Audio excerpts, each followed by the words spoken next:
Today is January 8th, and it's the day of Gauchito Gil, one of the most popular devotions in Argentina. Where is it celebrated today, January 8th? At the sanctuary of the Cruz Gil, which is located at the junction of National Routes 119 and 123 near Mercedes in the province of Corrientes. The distinctive color is bright red. But who was Antonio Gil?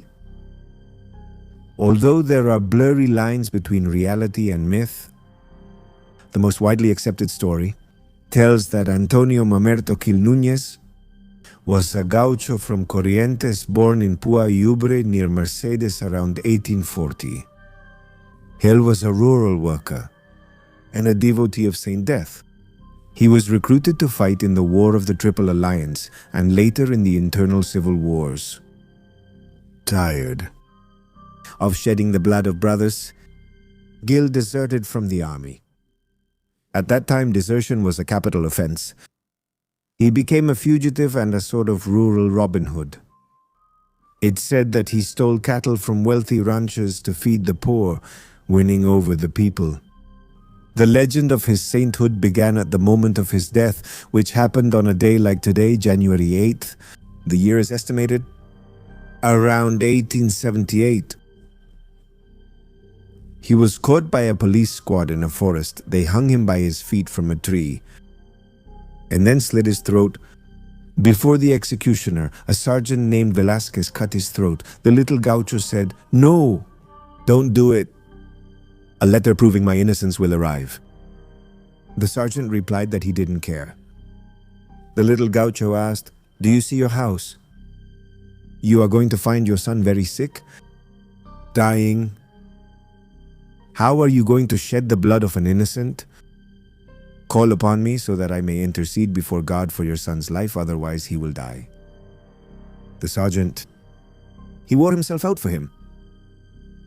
When he got home, he found his son on the verge of death. Remembering the words of Gaucho, he knelt down, asked Gil for forgiveness, and begged for the boy's life. At dawn, the son was healthy. The sergeant went back to the execution site. He buried the body and placed a cross in honor of the gaucho. The story continues. Every January 8th, the anniversary of his death is commemorated. It is one of the most popular faith gatherings in South America. Hundreds of thousands of devotees travel to Mercedes Corrientes. They camp out days in advance, and the place turns into a red sea of flags, candles, and ribbons. It's not a silent mass. It's a mix of faith, party, chamamé, and barbecue, celebrating life and the favors granted. The worship of Gauchito Gil is the mixture of Catholic and pagan elements. The red represents the federal party to which Gauchito belonged, and also the blood that was shed. The faithful wear red ribbons on their wrists or on their car mirrors. It's a tradition, and my friends know it. The truck drivers and travelers to honk the horn twice when you pass by Gauchito's sanctuary on the road, so that he protects you. Unlike Catholic saints, Gauchito receives offerings, he receives vices, lit cigarettes, red wine that's poured on the ground or left in bottles, red candles and ribbons. People mainly ask him for work, for health, for housing, for legal protection, or judicial protection. Here's an interesting fact. Even though it's not recognized by the Catholic Church as a saint, since he did not finish the canonical process, the Church chose to accompany the faithful to the place by building chapels near the sanctuary to support the faith of the pilgrims who are also Catholics. But what is the connection between Gauchito Gil and Saint Death? Is it a legend, or was it real? Oral tradition. In Corrientes, it is said that Antonio Mamerto Gil Núñez was a devoted follower of San La Muerte, or the Lord of Death.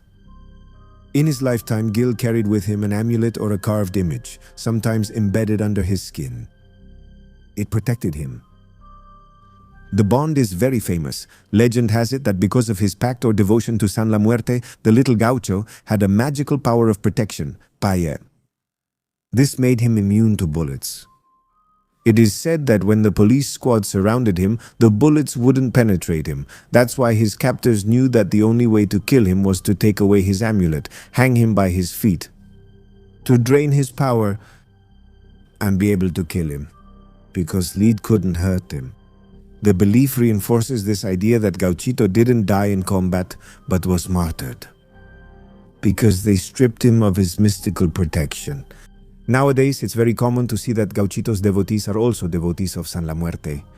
In many shrines, including the one I'm telling you about in Mercedes, the images coexist.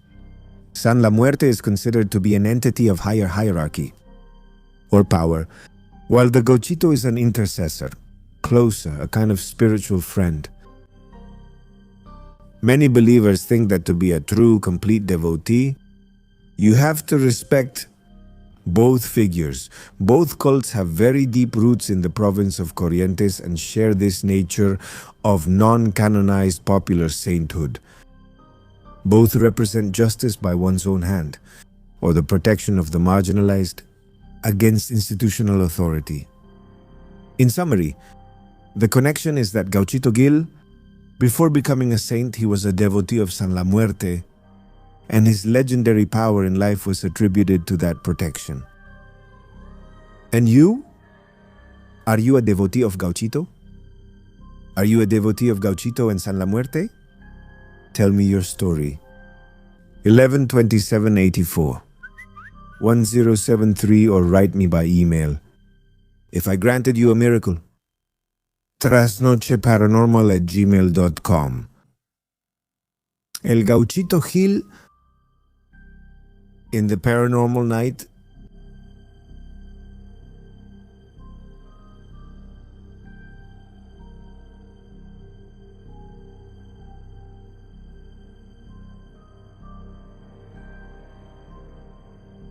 Hello, Hector. Hello, how are you? Everything good? Thanks for waiting. Do you have a story for us? Yes, I do.